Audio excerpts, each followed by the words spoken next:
जीवन हमें एक मौका देता है, इसलिए जब भी सही कॉलेज चुनने का समय आए तो सिर्फ मंगलायतन यूनिवर्सिटी आपके बेहतरीन भविष्य और सर्वांगीण विकास के लिए।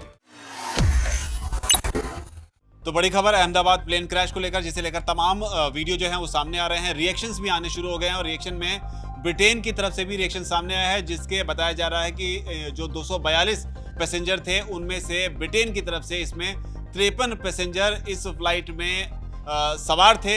जो खबरें आ रही हैं वो बेहद डराने वाली हैं। कई सारी ऐसी तस्वीरें आ रही जो आपको दिखाई नहीं जा सकती, किस तरीके से जली हुई बॉडीज जो हैं अब आना शुरू हो गई हैं। हालांकि लगातार रेस्क्यू ऑपरेशन चलाया जा रहा है। जो बात सबसे ज्यादा खतरनाक साबित हुई इस मामले में वो बताया जा रहा है कि कई गैलन इसमें फ्यूल था, जिसकी वजह से जो विस्फोट हुआ उसका वीडियो भी आप में से कई लोगों ने जरूर देखा होगा। इसमें लगातार खबर आ रही है, जिक्र हो रहा है कैप्टन सुमित सबरवाल का, जिन्होंने मेडे की कॉल जो कि एसओएस कॉल होती है क्रैश के सिचुएशन में, वो उन्होंने दी थी।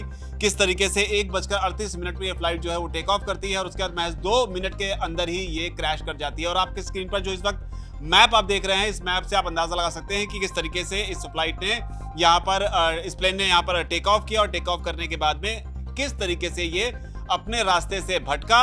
हालांकि इसे अगर रीड करने की कोशिश करें तो मुमकिन है कि जब कैप्टन सुमित सबरवाल ने इसमें कोई खामी पाई होगी या सिचुएशन को लगा होगा कि अब इमरजेंसी की है, तो हो सकता है कि वापस टेक ऑफ के बाद में इसे यू टर्न लेकर या किस तरीके से संभालने की कोशिश की गई होगी, हो सकता है वापस उतारने की कोशिश की गई हो। वो हम नहीं कह सकते, क्योंकि लगातार ये जानकारी भी निकलकर सामने आ रही है कि किस तरीके से ये हादसा हुआ।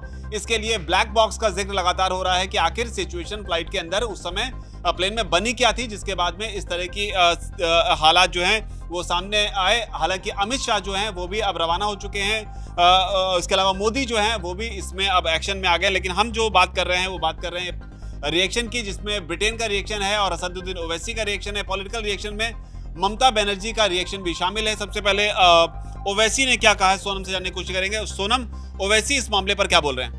तो ओवैसी ने एक्स पर पोस्ट किया है और उन्होंने इस पूरे मामले पर ये कहा है कि मैं उम्मीद करता हूं कि इस दुर्घटना की गहन जांच होगी। यानी कि अब ओवैसी ने इसकी जांच के लिए सवाल उठा दिए हैं और बोल दिया है कि इसकी जांच होनी चाहिए। और इसी के साथ उन्होंने ये भी बोला है कि मैं इस दुर्घटना से बहुत चिंतित हूं, मेरी प्रार्थनाएं विमान में सवार लोगों और उनके प्रियजनों के साथ हैं। और इसी के साथ पॉलिटिकल लीडर्स की बात करें तो एक और नेता का बयान आया और उसमें है ममता बनर्जी ने पोस्ट किया है और उन्होंने लिखा है कि आज अहमदाबाद में एयर इंडिया का सबसे दुखद विमान हादसे की खबर सुनकर मैं स्तब्ध हूँ, शॉक्ड हूँ। यह हम सभी के लिए दुखद खबर है और मैं सभी के बचने की प्रार्थना कर रही हूँ। लंदन जाने वाले विमान की उड़ान भरने के दौरान हुए हादसे ने मुझे अंदर से झकझोर कर रख दिया है और दुखी कर दिया है।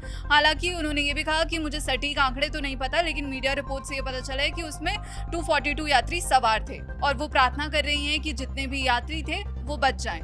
बिल्कुल सोनम, ये ब्रिटेन की हम बात करें, ब्रिटेन का जो रिएक्शन आया है, क्या राहुल गांधी का भी कोई रिएक्शन आया इस मामले में? अभी फिलहाल राहुल गांधी का कोई रिएक्शन नहीं आया है। काफी पॉलिटिकल लीडर्स के, आदित्य ठाकरे का भी रिएक्शन आया है, लेकिन यहाँ पर गौर करने वाली बात यही थी कि अभी तक पूरे मामले पर राहुल गांधी ने कोई आ जाएगा, उनका भी संभवतः आ जाएगा। लेकिन फिलहाल ब्रिटेन ने इस मामले पर क्या कहा, क्योंकि उनके 53 नागरिक जो हैं वो बताए जा रहे हैं। हालांकि हम यहाँ पर कुछ भी एज्यूम नहीं कर रहे हैं कि 53 जो हैं वो क्या किसी कोई गंभीर खबर है इन्हें लेकर, क्या हम ये एज्यूम नहीं कर रहे हैं। हो सकता है कि कुछ बेहतर खबर भी निकल कर यहाँ से सामने है। लेकिन फिलहाल ये बात है कि अभी ब्रिटेन क्या कह रहे हैं? ब्रिटेन ने भी पूरे मामले पर ब्रिटेन की सरकार ने बयान देते हुए कहा है कि हमें इस पूरे विमान हादसे की जानकारी है और ब्रिटेन भारत में जो स्थानीय अधिकारियों के साथ मिलकर तथ्यों को जानने और उसमें शामिल लोगों को सहायता प्रदान करने के लिए काम कर रहा है। तो ग्राउंड लेवल पर ब्रिटेन जो है इंडिया के साथ मिलकर काम कर रहा है और उन्होंने एक नंबर भी जारी किया जो आप अपनी स्क्रीन पर देख सकते हैं, हेल्पलाइन नंबर, जिस पर कॉल करके उन्होंने अपने देश के लोगों को बोला है कि अगर आपको किसी भी तरह की सहायता चाहिए तो आप इस नंबर पर कॉल कीजिए और आपके कोई मित्र या परिवार के बारे में आपकी चिंता है तो भी आप इस नंबर पर कॉल करके जानकारी ले सकते हैं। बिल्कुल, निश्चित तौर पर चिंता है, और चिंता है उन 242 लोगों की जान को लेकर, जिसे लेकर आशंका जो जताई जा रही है वो बेहद डराने वाली है। लेकिन अभी भी लोग उम्मीद ये कर रहे हैं कि किस तरीके से ये जो रेस्क्यू ऑपरेशन है उसे अच्छे से अंजाम दिया जाए और कितने ज़्यादा से ज़्यादा लोगों को अगर बचाया जा सकता है तो बचाया जाए। रिएक्शंस लगातार जा रहे हैं, जो भी अपडेट आ रही है वो हम आप तक पहुंचा रहे हैं। आपकी इस पूरी घटना पर जो भी राय हो, आप जो कहना चाहते हो नीचे कमेंट सेक्शन में से आप जरूर कहें। धन्यवाद।